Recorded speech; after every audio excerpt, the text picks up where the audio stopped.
हर YouTube creator का ना एक ही सपना होता है कि कब वो दिन आए जब वो अपने चैनल पर अप्लाई नाउ का बटन दबा सके और कमाई शुरू।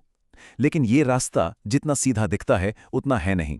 तो आज हम इसी मुश्किल सफर को थोड़ा आसान बनाने की कोशिश करेंगे और समझेंगे कि इस सपने को हकीकत में कैसे बदला जाए। जरा सोचिए, महीनों बल्कि सालों की मेहनत, हजारों सब्सक्राइबर्स, घंटों का वॉच टाइम, ये सब पार करने के बाद जब अप्लाई किया तो यूट्यूब की तरफ से जवाब आया रिजेक्टेड। इससे ज्यादा दिल टूटने वाली बात क्या हो सकती है ना? तो सवाल ये उठता है कि आखिर ऐसा होता क्यों है और इससे बचा कैसे जा सकता है। तो चलिए एक एक करके इस पूरी पहेली को सुलझाते हैं। हम शुरुआत करेंगे मोनेटाइजेशन की शर्तों से, फिर एप्लीकेशन प्रोसेस, एडसेंस की बारीकियां, यूट्यूब का फाइनल रिव्यू और आखिर में उन गलतियों पर बात करेंगे जो अक्सर लोग कर बैठते हैं। चलिए तो सबसे पहले बात करते हैं शर्तों की। यहाँ ना दो अलग अलग लेवल हैं, हालांकि अप्लाई करने का तरीका दोनों के लिए बिल्कुल एक जैसा ही है। अब यहाँ पर ना दो रास्ते देखते हैं। एक है हाफ मोनेटाइजेशन और दूसरा है फुल मोनेटाइजेशन।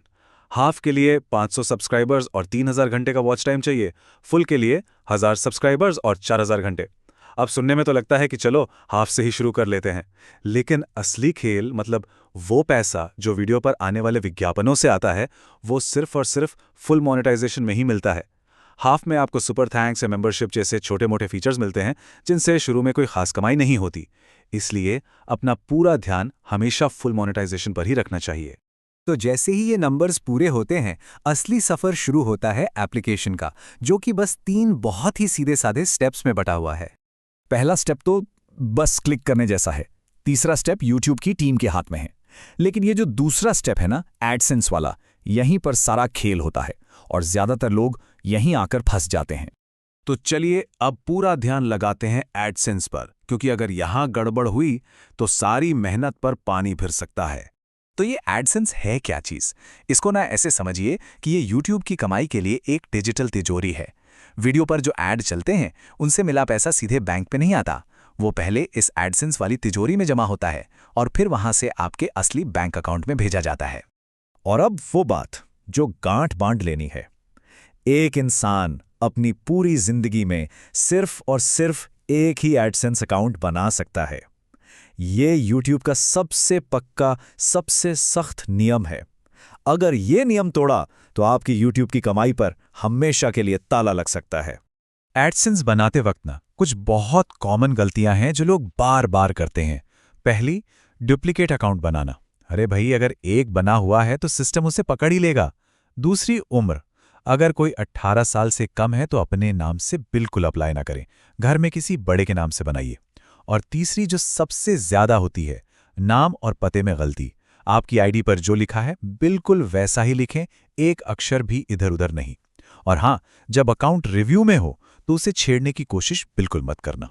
एक बार एडसेंस का किला फतेह हो गया तो चैनल अपने आप फाइनल स्टेज में पहुंच जाता है, जहां यूट्यूब की असली टीम उसे चेक करती है, कोई मशीन नहीं। तो यूट्यूब की टीम जब चैनल देखती है तो वो क्या ढूंढ रही होती है? देखिए, वो कोई एक वीडियो नहीं देखते, वो पूरे चैनल की शख्सियत को समझते हैं। आपके चैनल का मेन टॉपिक क्या है, कौन से वीडियो सबसे ज्यादा चले, क्या टाइटल और थंबनेल वीडियो से मिलते जुलते हैं, यहां तक कि अबाउट सेक्शन भी चेक होता है। कुल मिलाकर उन्हें यह देखना है कि चैनल का एक थीम है, एक पर्सनालिटी है और ये विज्ञापनों के लिए एक सेफ जगह है। लेकिन कहानी यहां खत्म नहीं होती। एडसेंस भी हो गया, शर्तें भी पूरी हो गईं, फिर भी चैनल रिजेक्ट हो सकता है। और इसकी सबसे बड़ी वजह है कंटेंट पॉलिसी। इसमें 2 सबसे बड़े विलेन हैं, रीयूज्ड और इनऑथेंटिक कंटेंट। रीयूज्ड मतलब कहीं से भी वीडियो उठाए, जोड़ दिए और अपलोड कर दिए। कोई अपनी राय नहीं, कोई मेहनत नहीं, बस कॉपी पेस्ट। और इनऑथेंटिक मतलब ऐसी चीजें जो मशीन की तरह बनाई गई लगती हैं, जिसमें कोई इंसानियत ही ना हो, जैसे एआई से हजारों कहानियां बनवा लीं और बिना अपनी आवाज दिए डाल दी। और हां, यहां एक गलतफहमी दूर करना बहुत जरूरी है। यूट्यूब की लड़ाई एआई से नहीं है, उसकी लड़ाई है कम मेहनत वाले कंटेंट से।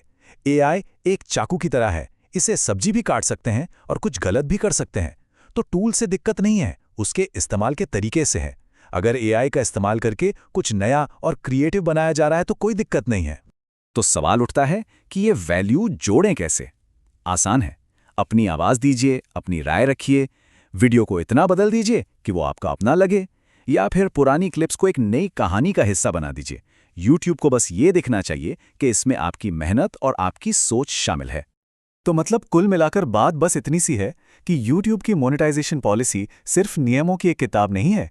इसका असली मकसद ये पक्का करना है कि प्लेटफॉर्म पर कुछ ओरिजिनल, कुछ कीमती बनाया जा रहा है जो देखने वालों के काम आए। तो अब रुककर ये सोचने की ज़रूरत है कि जो चैनल बनाया जा रहा है वो देखने वालों की ज़िंदगी में क्या खास वैल्यू लेकर आ रहा है। ऐसा क्या है उसमें जो कहीं और नहीं मिलता? इसका जवाब मिल गया तो मोनेटाइजेशन का रास्ता अपने आप आसान हो जाएगा।